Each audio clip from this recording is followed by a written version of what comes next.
is Lehuauakea. I am a Native Hawaiian artist and kapa maker. I was born in Portland, Oregon and raised in Pāpaʻikou on the Big Island of Hawaiʻi. For the pieces that I included at 516 Arts in Fluid Gaze, I contributed 4 bark cloth works of varying different sizes. The largest is a piece called Ea Ea Ea, and the title itself references life cycles in the universe, rebirth, death, and creation. The patterns itself reference the birthing of the universe, according to one of our creation stories in Native Hawaiian culture called the Kubulipo, where everything is born from a dark cosmic night as the common ancestor of all living beings on earth and on land and in the water. Behind me, I have 3 smaller pieces on kapa or bark cloth.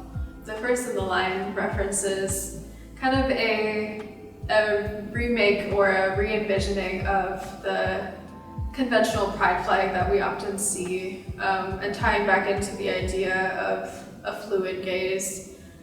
In my culture, we have something called mahu, which kind of translates to someone who embodies energies in the middle. So not female, not male, not kane, not just wahine, but something more in the middle. As we know, this embodiment can take place on a spectrum. It's very fluid. And so that's the kind of ideas that I had behind creating that piece. The next piece is called No Moku O Keawe, which means a rainbow for us all. And that piece came about as a collaboration with the Human Rights Campaign. They're an organization, the largest LGBTQ advocacy group in the US. And they approached me wanting to create a custom design that embodied Native Hawaiian and Pacific Islander Heritage Month as well as Pride Month, because they're right back to back in May and June. And I came up with this design to celebrate all the voices of Pacific Islander and Native Hawaiian, Mahu, and LGBTQ+ voices in our communities that are often stifled or stigmatized, and instead celebrate them instead of continuing to push us off the map. The last piece is called Alapulo'u, which is one of our words for a rainbow. And this piece was made during my time at the School for Advanced Research out in Santa Fe, New Mexico in 2021. And it was the first time that I had ever made kapa out in the desert, which is a very different environment from where this material and this practice comes from. Coming from a very moist and tropical environment to a very dry, expansive desert. And one day during my residency out there, I saw a rainbow, and it, to me, kind of stood as a reminder that my ancestors are always with me.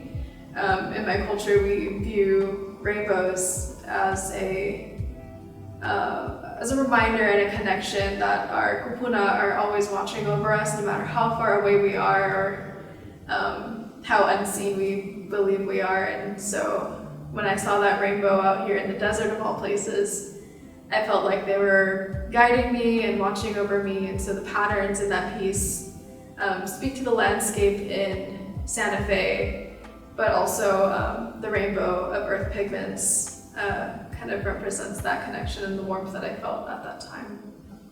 If you're familiar with kapa or the word tapa, it's a traditional bark cloth specific to Pacific Islander peoples, not just Native Hawaiians, but in my culture we call it kapa.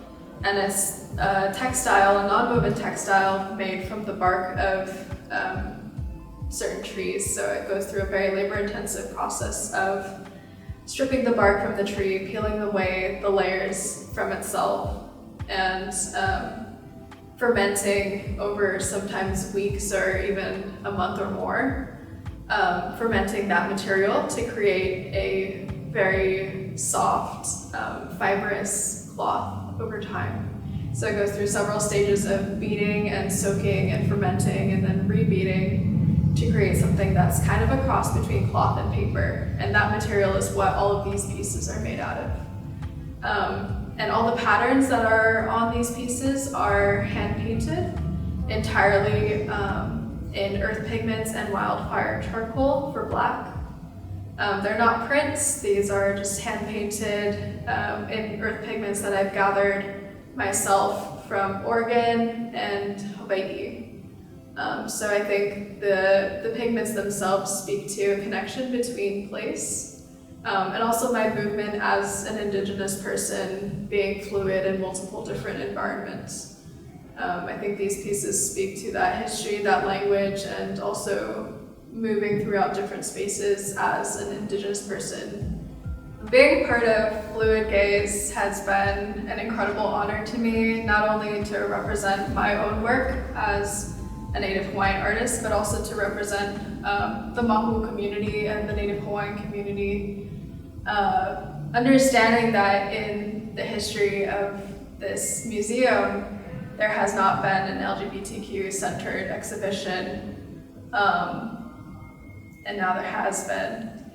It's really important, and I think a really important step for Rachel Pablo to have curated myself in to represent Native Hawaiians and other Pacific Islanders, because so often we are excluded from the conversation, and not just within the larger queer or two-spirit conversation, but Indigenous arts as a whole.